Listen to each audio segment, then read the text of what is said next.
बिस्मिल्लाहिर्रहमानिर्रहीम। नाज़रीन अस्सलाम वालेकुम। मैं हूं आपका मेज़बान साबिर शाकिर दारुल इस्लामाबाद से कुछ ताज़ा तरीन इत्तलाआत और अहम खबरें आपसे शेयर करते हैं। पाकिस्तान के हालात व वाक़यात, सियासी सूरत हाल, मैंडेट चोरी, इलेक्शन के नताइज चोरी, ये मामला अभी तक ख़त्म नहीं हुआ और मैंडेट जिनका है पाकिस्तान के मुंतखब नुमाइंदों को इक़्तिदार वापस किया जाए, ये इशू मज़ीद आगे की तरफ जा रहा है और ये मसला ख़त्म नहीं होगा।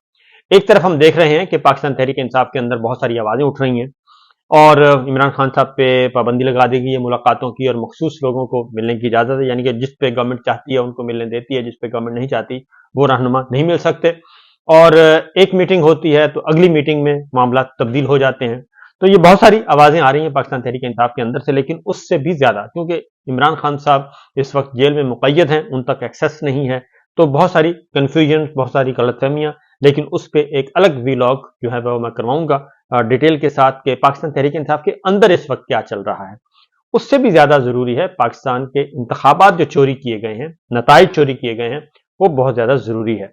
ये मसला आलमी सतह पे बदस्तूर मौजूद है और इख्तदार के आलमी ऐवान जो है वहां से आवाजें उठ रही हैं कि जनाब ये जो हुकूमत पाकिस्तान में मौजूद है ये मैंडेट चोरों की हुकूमत है, ये मुतनाज़े और चोरी शुदा इंतखाबी नताइज के नतीजे में ये इनको बिठाया गया है, इसलिए इस पे तहकीकात बहुत ज़्यादा ज़रूरी हैं। इसी दौरान कल मुलाकात हुई अमरीकी सफ़ीर की वज़ीर आज़म शहबाज शरीफ साहब से और उन्होंने बड़ा पुरतपाक तरीके से उनका इस्तकबाल किया, रिसीव किया वज़ीर आज़म शहबाज शरीफ ने अमरीकी सफ़ीर को और बहुत ज़्यादा वालेहाना तरीके से उनका इस्तकबाल किया। तो उसमें उस मुलाकात के दो प्रेस रिलीज जारी हुए हैं। एक प्रेस रिलीज जारी किया वजीर आजम ऑफिस ने और दूसरा जो प्रेस रिलीज जारी किया वो अमरीकी सफारत खाने ने, और उसमें बहुत ज्यादा फर्क है क्योंकि असल बात जो है वो हमारा वजीर आजम हाउस और वजीर आजम ऑफिस जो है वो दबा गया, अपने एलामिये में उसका तस्करा नहीं किया। वो बहुत वही पंच लाइन है जो कि हमें नजर आती है और उस पैराग्राफ को क्यों डिलीट किया गया और क्यों हज़फ किया वज़ीर आज़म ऑफिस ने, वो भी जरा देखते हैं। फिर कल मुलाकात हुई army chief general Asim Munir साहब से, GHQ में गए जी, हमारी जो नई हुकूमत है मुतनाज़े तरीन, ये सब के सब उधर गए। फार्म 47 की हुकूमत सारी GHQ में गई, उन्होंने विजिट किया और फार्म 47 वाले वहां पे बहुत ज्यादा हमने देखे, बड़ी तादाद में लोग देखे, तो वो भी एक तस्वीर है। उससे पहले क्योंकि जो इंतखाबात का जो चोरी शुदा नताइज है जी, ये मसला खत्म नहीं हो सकता और ना ही होगा और गो के कोशिश की जा रही है कि किसी तरीके से इसको दबा दिया जाए, लेकिन दब नहीं रहा। और ये इंटरनल प्रेशर बहुत कम है क्योंकि इंटरनली तो पाकिस्तान तहरीक इंसाफ की लीडरशिप जेल में है और जो बाहर लोग हैं उनके आपस में मसाइल बड़े पैदा हुए हैं, तो अंदर से कोई खतरा नहीं है, लेकिन बाहर से खतरा बहुत ज्यादा है। बाहर का प्रेशर बदस्तूर बढ़ रहा है। मैं आपको कुछ खबरें दिखाता हूं जी। सबसे पहले तो अमेरिकी सफीर की मुलाकात वाली खबर बाद में लेते हैं, लेकिन वाशिंगटन में क्या हो रहा है पहले जरा वाशिंगटन को देख लें। हुक्मरान जमात के सेनेटर हैं डेमोक्रेट्स, उनकी गुफ्तगू हुई है और उन्होंने जो गुफ्तगू में बरमला इजहार किया है वो बहुत ही अहम नौयत का है। उन्होंने ये कहा है कि उन्होंने एक तो डोनाल्ड लू की जो हियरिंग है, पब्लिक हियरिंग है, और उसमें उनसे सवालात पूछे जाएंगे और वो अंडर ओथ जो भी सवाल पूछा जाएगा उसका वो जवाब देते हैं और उसमें फिर वो दो नंबरी नहीं कर सकते, इसलिए सारी बातें आएंगी वो साइफर के पस मंजर में और पाकिस्तान के जो इंतखाबात हैं मुतनाज़ तरी, इसमें भी डिस्कशन होगी। लेकिन उससे पहले उन्होंने कहा जी कि ये अमेरिकन सेनेटर हैं और सेनेटर क्रिस हॉलैंड जी, उन्होंने कहा कि पाकिस्तानी सफीर को मैंने खत लिखा है और खत में जो पाकिस्तान में इंतखाबात हुए हैं उनकी बेज़ाब्तगियों पर मैंने तहफ़्फ़ुज़ात का इजहार किया है और उन्होंने कहा कि पाकिस्तान और अमेरिका के ताल्लुकात बड़े मजबूत हैं, लेकिन ये होने भी चाहिए, ताल्लुकात मजबूत होने चाहिए, लेकिन मैंने खत लिखा है और पाकिस्तान के इंतखाबात में बेज़ाब्तगियां जो हुई हैं उस पे मैंने कहा है कि हमें तशवीश है और इलेक्शन के दौरान भी बेज़ाब्तगियों की इत्तलात मिली। अमरीकी हुकूमत को वाज़ेह करने की जरूरत है कि तहकीकात की तवक्को करें और तहकीकात का मुतालबा भी करें। उन्होंने कहा जी पाकिस्तान में लोगों को एतमाद होना चाहिए कि उनकी आवाज हकीकत में है और उनकी आवाज में वजन है, यानी कि जो वोट उन्होंने दिया है पूरी दुनिया में बैलेट के जरिए राय का इजहार किया जाता है, تو انہوں نے کہا جی کہ جو بیلٹ کے ذریعے انہوں نے اپنی رائے کا اظہار کیا ہے تو پاکستان میں لوگوں کو اعتماد ہونا چاہیے کہ ان کی آواز میں طاقت ہے اور وہی حقیقت ہے، اور یہ ضروری ہے کہ امریکہ انتخابات کی شفافیت کے لیے زور دیتا رہے۔ امریکہ کو پاکستانی انتخابات میں بے ضابطگیوں کا تحقیقات کا مطالبہ کرنا چاہیے۔ یہ حکمران ڈیموکریٹ کے سینیٹر کہہ رہے ہیں کہ یہ کرنا چاہیے۔ سب سے اہم بات یہ ہے کہ عوام کی مرضی کا احترام کیا جائے، اور عوام کی مرضی کا احترام کیا جائے۔ ڈیموکریٹ سینیٹر کرس ہولن نے یہ کہا کہ نئی حکومت جو ہے وہ بنی ہے، اس کو ابھی دیکھیں گے کہ کیسے وہ آگے بڑھتی ہے۔ پاکستان میں ایسی دو سیاسی جماعتوں نے اتحاد کیا جو ایک دوسرے کے مخالف رہی ہیں۔ مجھے لگتا ہے کہ وقت بتائے گا کہ یہ نئی حکومت کیسی ہے، یعنی کہ پیپلز پارٹی اور مسلم لیگ نواز دونوں مل گئیں تو اس پہ انہوں نے کہا کہ اس پہ دونوں بدترین قسم کی مخالف تھیں اور دونوں اکٹھی ہیں، آگے پتہ چلے گا کہ کیا ہوتا ہے۔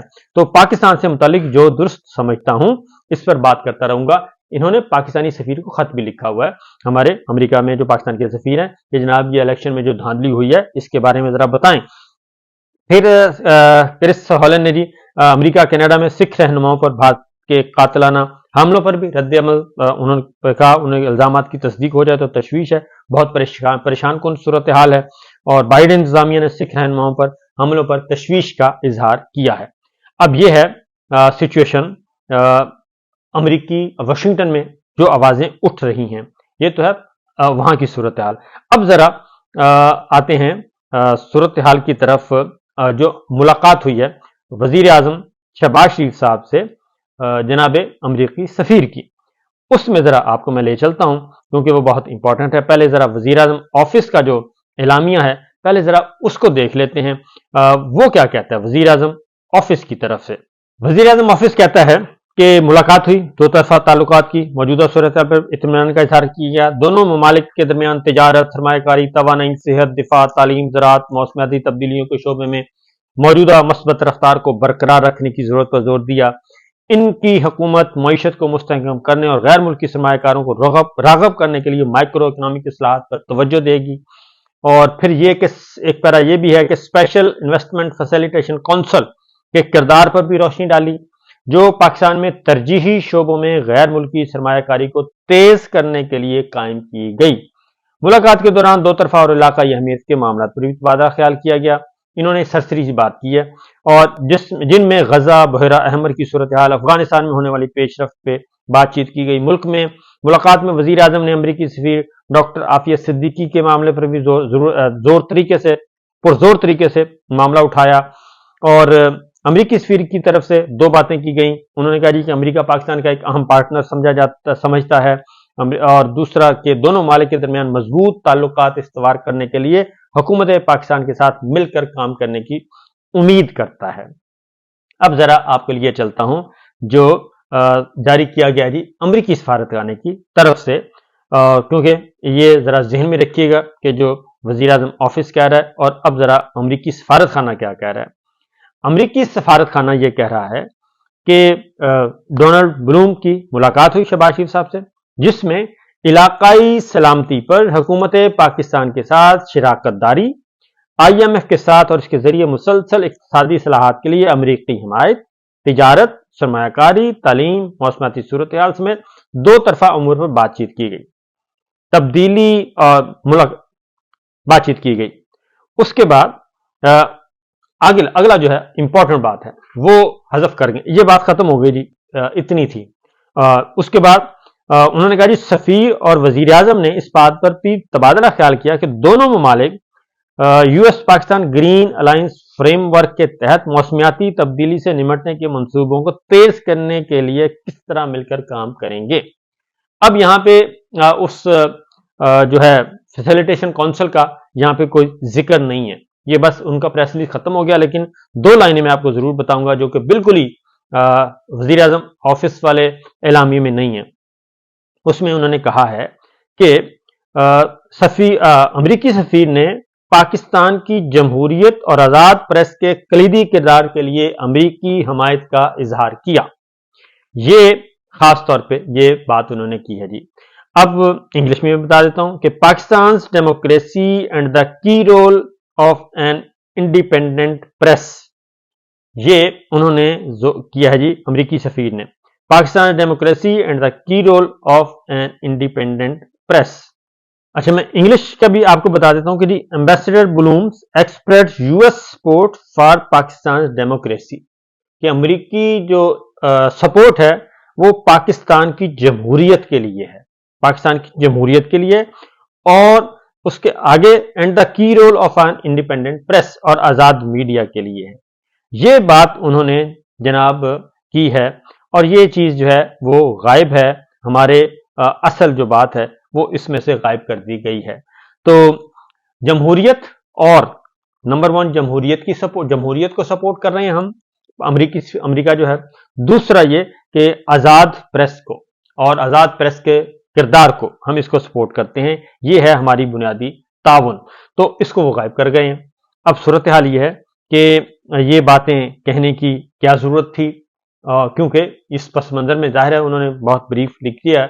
आगे बात जरा आप समझदार हैं, तो मेरा अपना ख्याल है कि जो आप अमरीकी जो डेमोक्रेट हैं, डेमोक्रेट सेनेटर जो हैं, उनका आप क्रिस हॉलन के स्टेटमेंट पढ़ लें, उनका इंटरव्यू पढ़ लें, और उसके बाद अमरीकी सफीर ने जो बिटवीन द लाइन खुलकर बात कर दी, बिटवीन द लाइन नहीं की, कि जो ब्लूम ने अमरीकी सफीर ने पाकिस्तान की जमहूरियत और आज़ाद प्रेस के कलीदी किरदार के लिए अमरीकी हमायत का इजहार किया कि हम ये खड़े हैं। तो इससे आप अंदाजा कर सकते हैं कि मामला अभी ख़त्म नहीं हुआ, और ये मामला अभी चल रहा है। और फिर वाशिंगटन में भी, न्यूयॉर्क में भी जो ओवरसीज पाकिस्तानीज हैं और पाकिस्तान तहरीक इंसाफ के जो मुतहर्रिक लोग हैं वो वहां पे एक्टिव हैं, और ये सिलसिला चल रहा है। अब आते हैं जी, जो DHQ का विजिट किया है जनाबे वजीर आजम साहब ने, उसमें शहबाज शरीफ साहब फॉर्म 47 की तारीख ये तो तयशुदा है, इसमें तो कोई शक नहीं है। फॉर्म 47 की हुकूमत पहुंची हुई थी DHQ में, और उसमें वजीर दिफा थे, और वजीर दिफा भी फॉर्म 47 वाले हैं, और उसमें वजीर खजाना वो बाहर से आए हैं, और उन्होंने अभी तक पाकिस्तान की नेशनैलिटी जो है उनको अभी मिल रही है। और दूसरा उसमें थे वजीर खारजा इसहाक डार साहब, जिन्होंने पहले मईशत को डबोया और पाकिस्तान की मईशत को बर्बाद किया, वो भी मौजूद थे। तो ये सब के सब गए हुए थे, और शहबाज शरीफ साहब भी वही है। PDM1 जो है वो PDM2 की शक्ल में गया हुआ था। इसमें वहां पे उनको ब्रीफ किया गया और क्या डिस्कशन हुई, और ये सारे का सारा मामला जो है वो, क्योंकि वजीर खारजा भी थे, वजीर खजाना भी थे, वजीर दिफा भी थे, तो इसमें जो IMF के साथ बातचीत चल रही है, और वो असल में मामला है, वही डिस्कशन हुई है, वही सब कुछ हुआ है। और उसमें पिछला व्लॉग जरूर सुन लीजिएगा, क्योंकि IMF क्या कह रहा है, क्या करना चाह रहा है, उसकी तरफ से क्या डिमांड्स आई हैं, क्योंकि कुछ डिमांड्स तो हैं वो पब्लिक हो चुकी हैं, और कुछ डिमांड्स जो है वो पब्लिक नहीं हो रही। जो दिफाई बजट से मुतालिक मामलात हैं, उस पे अभी तक कोई चीज़ मीडिया में नहीं आई, तो वो भी जब सवाल होगा तो मेरा ख्याल है जब इंटरेक्शन होगा तो उसमें आ जाएगा। IMF की टीम पहुंची हुई है, मुज़ाकरात कर रही है। NFC अवार्ड वाली बात तो आ गई, लेकिन जो असल है मामला वो ये है कि हमारा सारे का सारा जो दिफाई बजट है वो कर्जों की मईशत पे चल रहा है, और जो हमारी जो होती है जी GDP, उसका परसेंटेज जो है वो भी सबसे काफ़ी दुनिया के दीगर ममालिक से ज़्यादा, और हमारे जो एजुकेशन, हेल्थ और जो वेलफेयर के काम हैं उसमें बहुत ज़्यादा कम खर्च होता है, बजट ज़्यादा हमारा दिफा की तरफ चला जाता है, उस पर भी बातचीत हो रही है। तो फिल वक्त इतना ही, और बाकी बातें इंशाल्लाह अगले व्लॉग में। तो देखते जाइए आगे आगे होता है क्या, मामला ख़त्म नहीं हुआ। इजाज़त दीजिए, अल्लाह हाफिज़।